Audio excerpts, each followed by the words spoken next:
Well, we had my youngest child bounding into school every day, head child at school, to overnight, once getting COVID, turning into a completely shadow of herself, crippling anxiety, not even being able to leave the house sometimes. 2 years waiting for CAMHS to even get a conversation led us to many, many frustrations. We took a private route. We were lucky that we could actually pay for private care. As many people, I dread to think of people who couldn't be in that position to do that. I think when we worry about the lack of funding that's coming through, we worry about the fact that we just don't know what's going to happen tomorrow.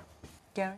First of all, thank you. Thank you to Shay and thank you to the lady at the front. As somebody who's had difficulties with mental health and I've written about them, it's not always easy to come out and say there's still a taboo about these things. So it's important that you talk about them. I think we need to talk about the unbelievably hostile circumstances young people face with regards to their economic futures. More and more and more young people growing up in poverty. But even aside from that, we've got people with jobs in London who are homeless. So that means if you're a young person, you know that even if you get an ordinary job, it's not going to be enough to buy a home.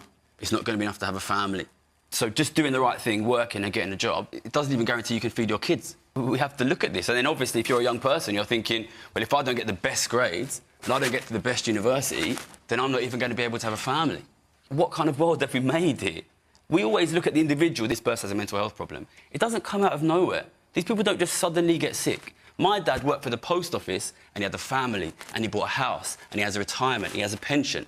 Kids can't get that. Unless they make millions of pounds, they can't even have a family. It's ridiculous. It's not just a problem for individuals, it's a societal problem. We need to make sure young people have economic opportunity.